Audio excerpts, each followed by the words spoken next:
मनश्री पाठक आपल्या प्रतिनिधी बारामतीत आता आपल्या सोबत आहेत।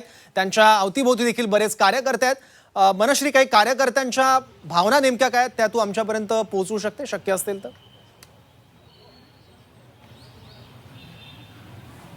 सौरभ, कार्यकर्त्यांपेक्षा सुद्धा पवार कुटुंबाने दादांनी कुणाकुणासाठी काय काय केलेलं आहे बारामतीत हे मला दाखवावंसं वाटेल। सध्या मी विद्या प्रतिष्ठानच्या गर्ल्स हॉस्टेलमध्ये आहे आणि या सगळ्या मुली इथे बसलेल्या आहेत। खरं तर आज बारामती पुणे अर्थातच ठप्प आहे आणि शोकाकुल आहे।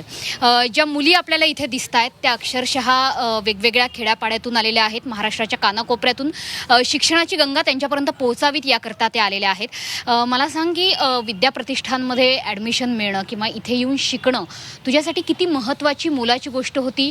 अजित पवारांनी किंवा एकंदरीतच पवार कुटुंबाने मुलींच्या शिक्षणासाठी काय केलं असं वाटतंय तुला? खरं तर मी सोलापूरची आहे।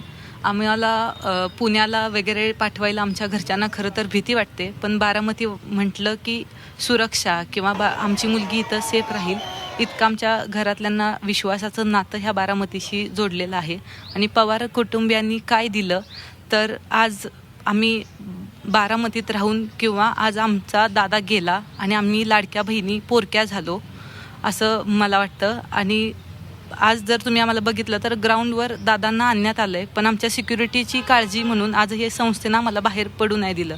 एवढी सुरक्षित आणि चांगल्या ठिकाणी आम्ही आहोत आणि हे दादांचे उपकार आम्ही किंवा पवारांचे उपकार आम्ही कधीच नाही विसरू शकत। दादांमुळे अगदी खेड्यापाड्यातली बहीण इथपर्यंत येऊन पोहोचलेली आहे। तू काय करतेस?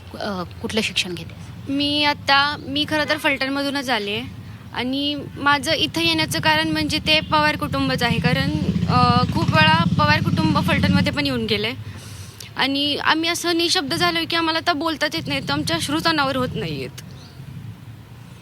दादांना प्रत्यक्ष भेटली होतीस, बघितलं होतं? हां, दादांना मी 2 वेळा प्रत्यक्ष भेटले, कारण आमच्या घरचे संबंध बरेच पॉलिटिक्समध्ये पण आहेत, त्यामुळं दादांना आम्ही मी स्वतः तर प्रत्यक्ष 2 वेळा भेटली आहे। त्यामुळं सुचत नाही आहे की असं म्हणजे अनएक्सपेक्टेड होतं, असं वाटतं की नजर लागली आहे दादांना कोणाच तरी।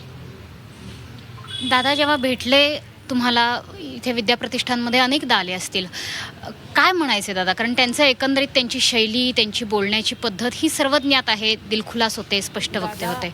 दर रविवारी संस्थेत असायचे आणि ते आम्ही स्वतः बघितले की पहाटे 5 वाजल्यापासून ह्या पुढच्या रोडवरती दादांना काम करताना आम्ही पाहिलंय। आणि त्यामुळं प्रत्येक वेळी काय बनायचं आहे तर ह्या माणसाचा आदर्श घेऊनच बनायचं आहे, एवढंच कायम वाटत राहिलं। तुमच्या हॉस्टेलला कधी व्हिजिट केली होती? मागच्याही मुलींना आपण विचारूयात, तुमच्या हॉस्टेलला कधी भेट दिली होती दादांनी? कधी आले होते इकडे? स्पेशल तर हॉस्टेलला ते येत असतात, म्हणजे ते भले ते पर्सनली कुणाला भेटले नाही तरी त्यांचं पर्सनली लक्ष प्रत्येक मुलीवर असेल असं मी म्हणते। आणि म्हणजे खूप काय दिलं। आता ह्याच्या पुढे आम्हाला प्रश्न पडला आहे की आता आमच्या सेफ्टीकडे कोण लक्ष देणार आहे? कारण ते म्हणतो ना की आपण एक बाप माणूस गमावला, आपला जो होता तो बारामतीचा एक बाप माणूस आपण गमावला, एवढंच म्हणेन।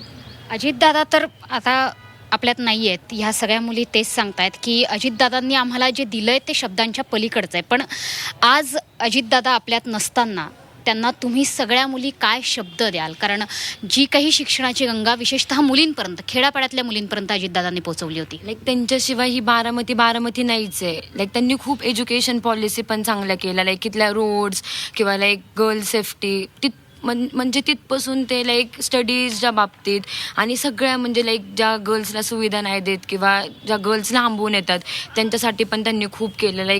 त्यांच्याशिवाय ही बारामती नाहीच आहे। त्यांनी एअरपोर्टचे रस्ते खूप छान केले, त्यांनी एअरपोर्ट स्वतःनी केले, त्यांनी विद्या प्रतिष्ठानचं नाव खूप चांगलं कमवलं आणि त्यांनी मेडिकल कॉलेज पण खूप छान घडवण्यात आले। तू काय वचन देशील दादांना? काय सांगाल तुम्ही दादांना? दादा तर आता आपल्यात नाही आहेत, पण ह्या शिक्षणाला मोठं विद्या प्रतिष्ठानसारखं एक महत्त्वाची विद्यानगरी स्थापन केलेली आहे।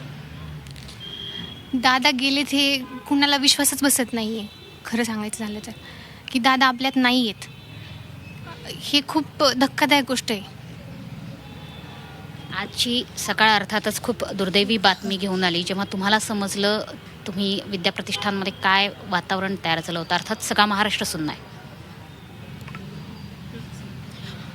विद्याप्रतिष्ठानची स्टुडंट म्हणून असा विचार होतोय की ह्या कॉलेजचा भाग झाल्यानंतर असं वाटतंय दादा फक्त ही दुःखद घटना फक्त बारामतीसाठीच नाही तर अख्ख्या महाराष्ट्राला सुन्न करून गेलेली आहे.